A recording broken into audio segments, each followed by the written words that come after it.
Hey kid. Gempar, Timnas Indonesia bungkam Oman 3-0. Terbongkar skema hybrid rahasia John Herdman. Simak berita selengkapnya hanya di Drama Bola. Guide your life towards regret. I'll fight for what I love with every breath. Pernahkah Anda bertanya, bagaimana mungkin Timnas Indonesia bisa tampil begitu dominan dan membungkam Oman dengan skor telak 3-0? Apakah ini hanya kemenangan biasa dalam laga uji coba? Ataukah sebenarnya ada sesuatu yang selama ini disembunyikan John Herdman dari para rival Indonesia di Asia? Ketika banyak pengamat masih sibuk membahas kualitas individu para pemain, ternyata ada satu rahasia besar yang perlahan mulai terungkap. Sebuah skema baru yang disebut-sebut menjadi senjata utama Garuda untuk menghadapi persaingan yang semakin ketat. Dan yang lebih mengejutkan lagi, skema ini membuat permainan Indonesia terlihat jauh berbeda dibanding beberapa bulan sebelumnya. Sejak pertama kali ditunjuk sebagai pelatih Timnas Indonesia, John Herdman memang dikenal sebagai sosok yang tidak suka banyak bicara. Ia lebih memilih bekerja dalam diam dibanding mengumbar janji kepada publik. Namun di balik ketenangannya itu, Herdman ternyata sedang membangun sesuatu yang besar. Banyak latihan tertutup dilakukan, banyak eksperimen taktis dijalankan. Bahkan beberapa pemain mengaku mendapatkan instruksi yang berbeda dari biasanya. Saat itu belum banyak yang memahami apa sebenarnya yang sedang dirancang oleh sang pelatih. Sebagian bahkan menganggap Herdman terlalu banyak melakukan perubahan. Kritik pun mulai bermunculan. Ada yang menilai permainan Indonesia belum stabil. Ada pula yang mempertanyakan beberapa keputusan Herdman dalam memilih pemain. Namun sang pelatih tetap tenang. Ia tidak terpancing oleh komentar para pengamat maupun tekanan dari media. Herdman tampaknya yakin bahwa proses yang sedang dijalankan akan menghasilkan sesuatu yang besar. Dan pertandingan melawan Oman akhirnya menjadi panggung pembuktian yang selama ini ditunggu-tunggu. Ketika peluit babak pertama dibunyikan, banyak penonton langsung menyadari ada sesuatu yang berbeda.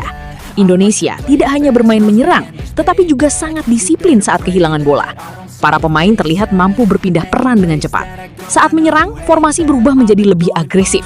Namun ketika bertahan, seluruh pemain langsung kembali ke posisi yang sangat terorganisir.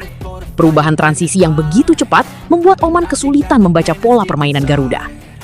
Inilah yang kemudian disebut banyak analis sebagai skema hybrid milik John Herdman. Sebuah sistem yang menggabungkan beberapa pendekatan taktik dalam satu pertandingan. Para pemain tidak terpaku pada satu formasi tetap. Mereka bisa berubah sesuai situasi yang terjadi di lapangan. Ketika membangun serangan, Indonesia terlihat menggunakan pendekatan modern dengan banyak kombinasi umpan pendek dan pergerakan tanpa bola. Namun saat lawan mencoba menyerang, struktur pertahanan langsung berubah menjadi sangat rapat dan disiplin. Gol pertama Indonesia menjadi bukti bagaimana skema tersebut bekerja. Prosesnya dimulai dari tekanan tinggi di area pertahanan Oman. Bola berhasil direbut dengan cepat, lalu dialirkan melalui beberapa sentuhan sebelum akhirnya diselesaikan menjadi gol. Oman terlihat terkejut karena tidak diberi ruang untuk mengembangkan permainan. Mereka dipaksa melakukan kesalahan sejak awal pertandingan. Setelah unggul, Indonesia tidak menurunkan tempo permainan. Justru tekanan semakin meningkat. Para pemain bergerak seperti satu kesatuan yang saling memahami tugas masing-masing. Setiap kali Oman mencoba membangun serangan dari belakang, pemain Indonesia langsung menutup jalur umpan yang berbahaya. Situasi ini membuat lawan kehilangan kepercayaan diri sedikit demi sedikit. Gol kedua akhirnya lahir melalui pola yang berbeda. Kali ini, Indonesia memanfaatkan kecepatan transisi dari lini tengah menuju lini depan. Hanya dalam beberapa detik, bola sudah berada di area pertahanan Oman.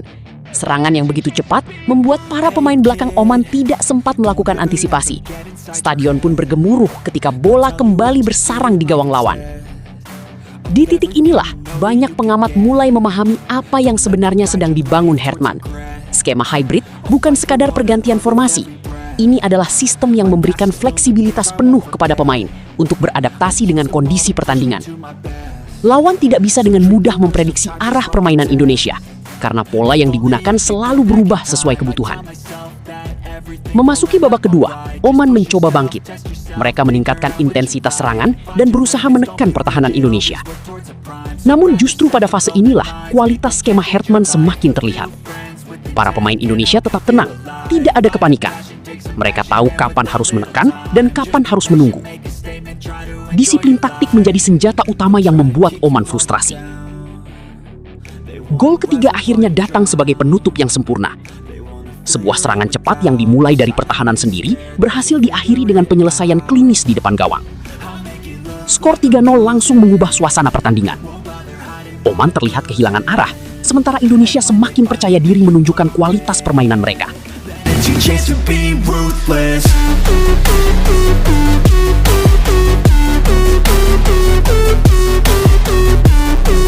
Menariknya, kemenangan ini bukan hanya soal skor.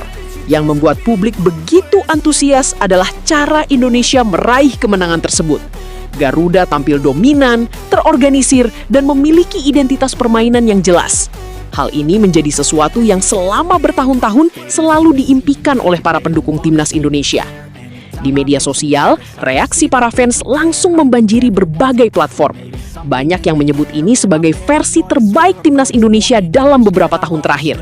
Sebagian bahkan mulai berani bermimpi lebih jauh tentang peluang Indonesia bersaing dengan negara-negara kuat Asia.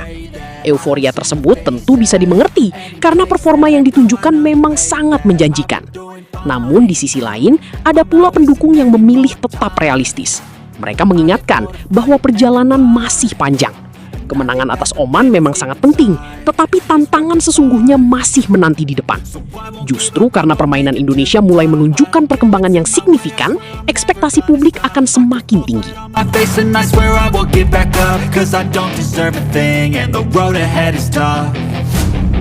They'll try to kick you while you're down. Yang menarik, beberapa media luar negeri mulai menyoroti perkembangan timnas Indonesia.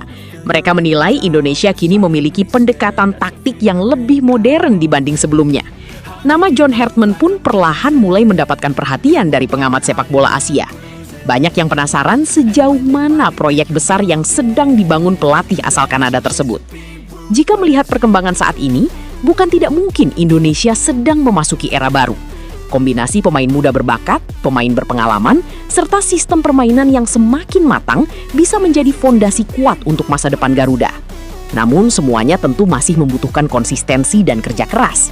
Satu hal yang pasti, kemenangan 3-0 atas Oman telah memberikan pesan yang sangat jelas kepada seluruh Asia. Indonesia bukan lagi tim yang mudah diremehkan. Ada sesuatu yang sedang tumbuh, ada proyek besar yang mulai menunjukkan hasilnya. Dan di balik semua itu, terdapat sosok John Hartman yang diam-diam sedang menyusun puzzle besar untuk membawa Garuda terbang lebih tinggi. Lalu pertanyaannya sekarang, apakah skema hybrid ini akan kembali digunakan pada pertandingan berikutnya?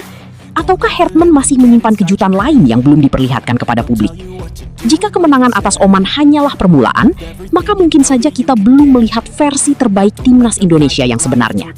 Dan itulah yang membuat perjalanan Garuda ke depan menjadi semakin menarik untuk dinantikan. Just filled with things I won't forget. I use them all to push me to my best. So treat the worst of times just like a test.